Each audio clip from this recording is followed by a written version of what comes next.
روح کیسے نکلتی ہے ایگزیکٹلی اور جب انسان نزع کے عالم میں ہوتا ہے سب سے پہلے اسے کیا دکھتا ہے؟ کہا جاتا ہے روح انگوٹھے سے نکلتی ہے اور آہستہ آہستہ آہستہ آہستہ، اور وہ کیفیت کیا ہے؟ جب روح نکلتی ہے تو کہتے ہیں کہ جیسے 300 تلوار کی نوکیں ہوں. سب سے پہلے انسان کی زبان بند ہو جاتی ہے. انسان بولنا چاہ رہا ہوتا ہے، اس وقت سکور کارڈ آ جاتا ہے اس کا.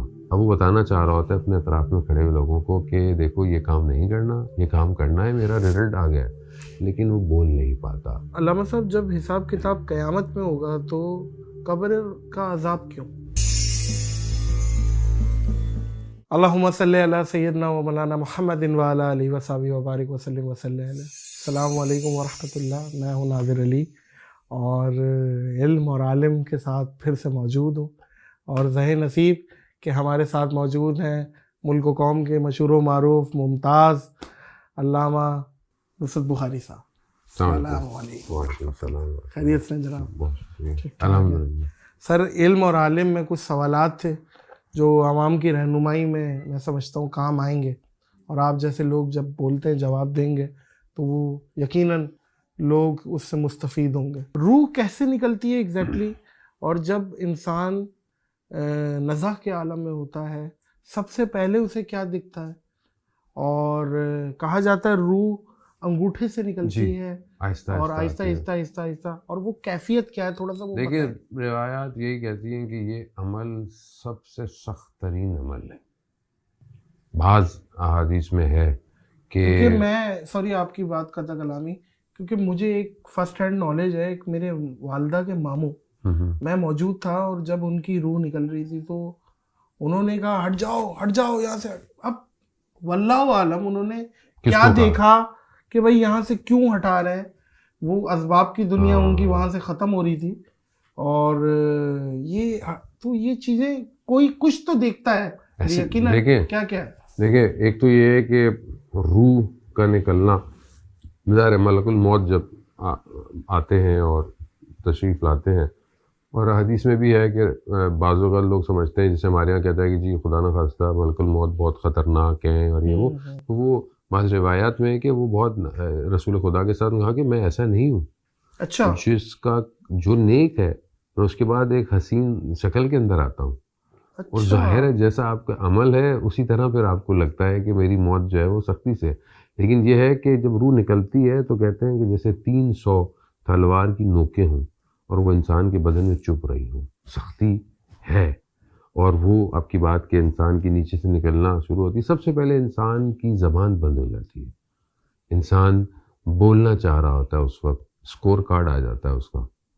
اب وہ بتانا چاہ رہا ہوتا ہے اپنے اطراف میں کھڑے ہوئے لوگوں کو کہ دیکھو یہ کام نہیں کرنا، یہ کام کرنا ہے، میرا رزلٹ آ گیا ہے، لیکن وہ بول نہیں پاتا. یہ آپ نے مشاہدہ بھی بعض اوقات کیا ہو کہ لوگ کچھ نہیں، آہستہ آہستہ اس کی پھر بینائی چلی جاتی ہے، اور وہ دیکھ رہا ہوتا ہے کہ یہ لوگ میرے آس پاس کھڑے ہوئے ہیں، رو رہے ہیں، گریہ کر رہے ہیں، اور بس اس کا معاملہ وہیں سے شروع ہو جاتا ہے. ایک حدیث بہت طولانی ہے حضرت سلمان فارسی کی کہ وہ ایک قبر کے اندر گئے اور قبرستان میں گئے، اور انہوں نے اذن الہی سے خدا سے کہہ کر ایک قبر سے واسطہ دیا. اس شخص نے جو ہے اس کی روح قبر سے آئی اور اس نے اس پورے پروسیجر کو بیان کیا کہ جو کہ بہت ایک دردناک ہے. لیکن بعض روایات میں ہے کہ اگر ماہ رجب کے آخری 3 روزے رکھے جائیں ماہ رجب کے، تو انسان کی روح جو ہے وہ بہت آرام سے جیسے خوشبو سنگائی جاتی ہے بدن سے نکل جائے گی. اور یہ عمل اس لیے کہ انسان جو ہے وہ اپنے زندگی کے اعمال کو بہتر کرے. تفاسیر میں بیان ہوتا ہے کہ جو شخص دنیا کی طرف محبت رکھتا ہے اس کی روح نکلنے میں بہت مشکل ہوتی ہے، کیونکہ بدن زمین کی طرف کھینچتا ہے اور روح کی اصل حقیقت پرواز ہے، اور دونوں کے آپس میں اس کھچاؤ میں وہ شخص بہت تکلیف میں رہتا ہے. علامہ صاحب، جب حساب کتاب قیامت میں ہوگا تو قبر کا عذاب کیوں؟ یا قبر کے عذاب کے کیا معاملات ہیں کہ یہ ابھی فی الحال ملے گا اور بڑا عذاب وہ فیصلہ جب ہوگا تب ہوگا؟ یہ کیا ہے قبر کا عذاب؟ پہلے دن سے ظاہر ہے عذاب ملتا ہے. دیکھیں، بات یہ ہے کہ حدیث میں جو بیان ہوتا ہے یہ ہوتا ہے کہ دیکھیں خدا رحمان ہے، خدا رحیم ہے. خدا یہ نہیں چاہتا کہ میں اپنی مخلوق کو سختیاں دوں یا اس کو عذاب میں رکھوں. خدا کو نہیں چاہتا. لیکن یہ انسان خود ہے خود کرتا ہے کہ ایسا کرتا ہے. اب روایات کیا کہتی ہیں کہ جو ایسا بندہ ہے، کیونکہ ایک روایت ہے کہ خاتون ایک شخص نے مدینہ میں اپنی زوجہ کو حضرت فاطمہ زہرا سلام اللہ علیہ کے بعد بھیجا اور ان سے بتایا کہ ہمارا کیا ہوگا. تو انہوں نے جب بتایا کہ سختیاں ہوں گی اور یہ ہوگا وہ ہوگا، اگر ہماری جو اطاعت ہے اس کو کرو گے تو ٹھیک ہے، نہیں کرو گے جن چیزوں میں تو سختیاں ہیں. تو وہ پھر رونے لگا. اس نے پھر زوجہ کو دوبارہ بھیجا کہ مثلا اگر ہمارے اعمال نیک نہیں ہیں اور ہم سے کوتاہیاں ہیں ہمارا کیا ہوگا. ایک بڑی مفصل روایت انہوں نے بیان کیا کہ جو ہمارے چاہنے والا ہے، نیک شخص ہے، اگر اس سے غلطی ہوتی ہے تو اس کو مرنے سے پہلے اس کے اوپر سختی آئے گی. کیوں آئے گی؟ کہ وہ جو اس کی غلطیاں ہیں، وہ جو اس کے گناہ ہیں، خدا یہیں پاک کرنا چاہتا ہے. آپ نے دیکھا بعض اوقات لوگ اپنی سختیوں کے اندر زندگی اور موت بہت بیچاروں کی تکلیف دہ ہوتی ہے، وہ خدا کیا کہتا ہے؟ یہیں صاف کرنا ہے. اگر صاف نہیں ہوئے تو پھر قبر کے اندر عالم برزخ میں اس کے اوپر مشکل آئے گی.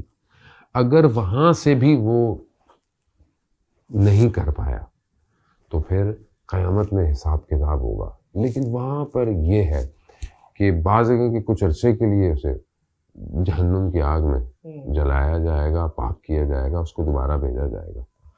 لیکن وہاں پر ایک آپشن یہ ہے جو ہمارے پاس ہے، وہ ہے کہ رسول خدا شافی محشر ہے.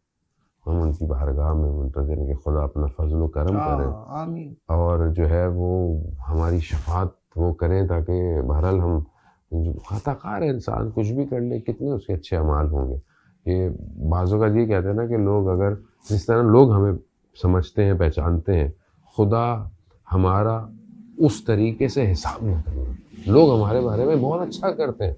اگر تو نے ان اچھے القاب کی وجہ سے ہمارا امتحان لے لیا تو ہم تو فیل ہیں. تو اپنے فضل و کرم سے ہمارا جو ہے وہ ہمیں معاف کر دینا، کیونکہ بہرحال ہمارے ہاتھ